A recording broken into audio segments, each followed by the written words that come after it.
Hello everyone, this is Prasid Banerjee from Digit.in. So we have with us today the Xolo Q600s. It's a budget price smartphone within 10,000 rupees. So it basically competes against things like Motorola, the Moto E, the Asus Zenfone 5 even, and the soon to come Xiaomi Redmi 1S. So this phone has your it's a 7.9 device. The thickness of the phone is 7.9 mm. It has got a 4.5-inch IPS LCD screen, which has gives you a 540 by 960 pixel resolution. It's got 1 GB of RAM and 4 GB of internal storage. It's also got micro SD capacity for 64 GB expandable, and it has 5 megapixel rear camera and a VGA front camera. The It's got a 5 megapixel rear camera and a VGA front camera, and it is capable of 720 pixel video recording. It runs on Android KitKat, the 4.4.2 version of KitKat, and it has a 1.2 gigahertz quad core Broadcom BCM23550 processor. It also has a 2000 mAh battery inside. So by the specifications and everything, you can understand that this phone competes directly with the ones I mentioned already. Also, Xolo's sister company Lava, Xolo and Lava are both owned by the same company. So they have a phone called Iris X1, which is pretty much the same specifications, and also they're both priced by the company at exactly the same amount, rupees 7999. You can get both of them, of course, for cheaper prices, but they are available from the company at this price, 7999. So let's look at the build quality and design for this phone. If you take a look at it, it is actually a very good looking phone. It is one of the better looking phones in this price segment. The 5 megapixel camera is at the back. You've got only the Xolo branding here and the loudspeaker grill. And the white body looks good.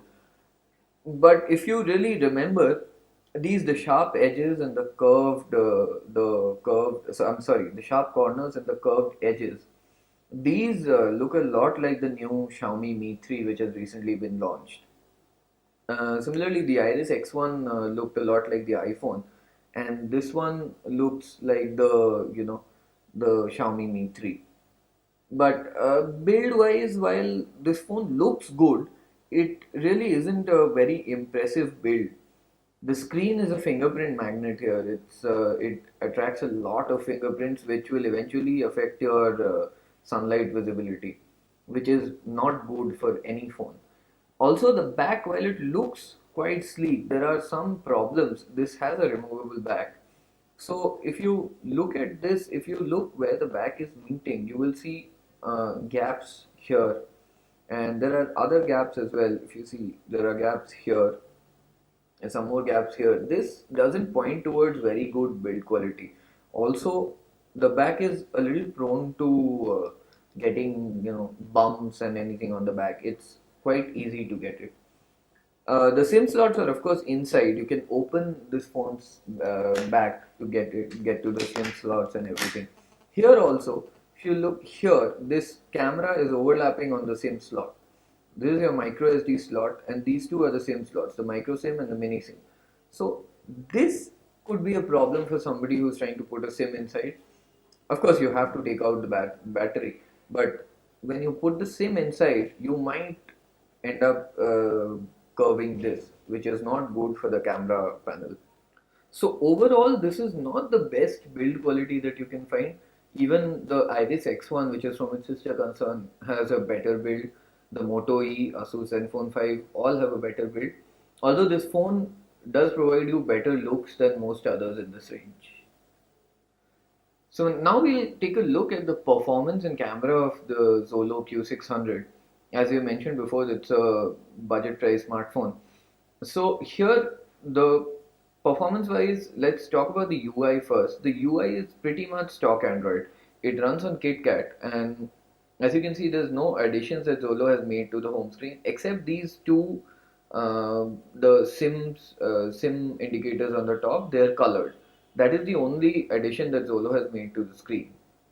But overall, it's a stock Android, just like you will find in your Nexus devices or the Motorola devices. This is completely stock Android, so not much to talk about there. It's a good choice though, because the phone otherwise doesn't perform very well.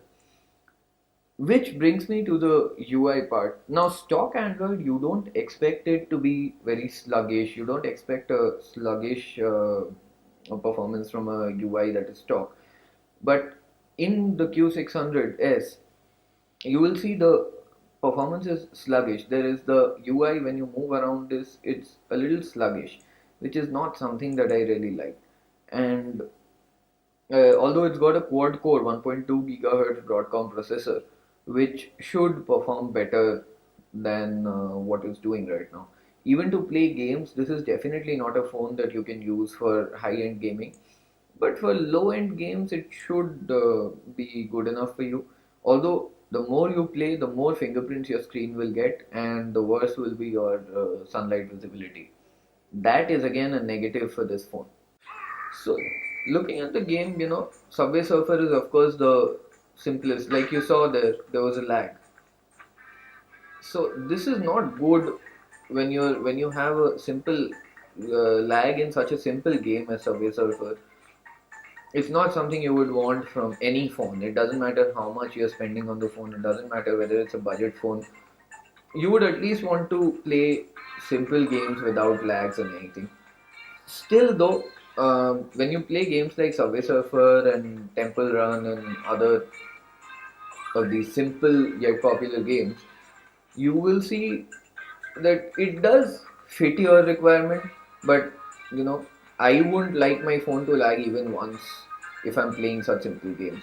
Of course, the choice is yours. If you are okay with that, then it's a different thing with you.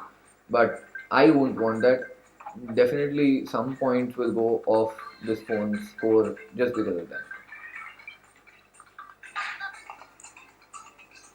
Also, performance wise, we'll also look at the camera of this phone, which is actually one of the better things about this phone. It's the camera UI is stock, again pretty much stock, except these the settings button on top, a few settings that you can do. But overall, it's a stock UI. It focuses fast. The flash is a single LED with the which is next to the 5 megapixel camera here. As you can see, it's a 5 single LED flash here. But the good thing about the camera though is, for a 5 megapixel camera and for one in this range, this one takes very good pictures. In fact, if you look at this for outdoor lighting conditions and good lighting conditions, this is a very good picture that it has taken. White balance and all are pretty good. It's not that noisy. The pictures are not very noisy. Yes, the noise levels do increase when you take a low light shot. So this is low light shot. The noise levels do increase in this, but still, it's minimal. It's minimal noise level. Something that, if you're spending less on a phone, you can expect, and it's not something that this phone should be faulted for. But overall, the camera performance is not bad. This is one of the better cameras in this range, and the color reproduction is good, and even white balance is quite good. So talking about who will buy this phone, the Xolo Q600 is not really something that I would recommend to anybody. To be honest, even the Lava Iris X1 from its sister concern is much better than this, although that is also not a recommendation.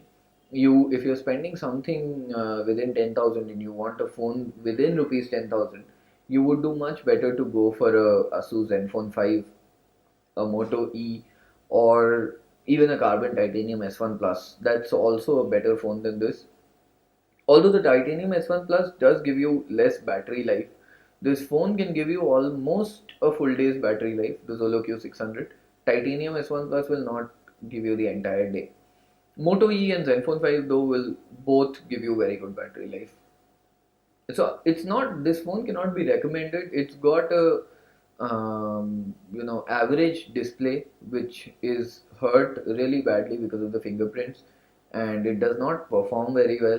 The camera is good, and the looks are good, but I hardly think that's enough to sell this phone.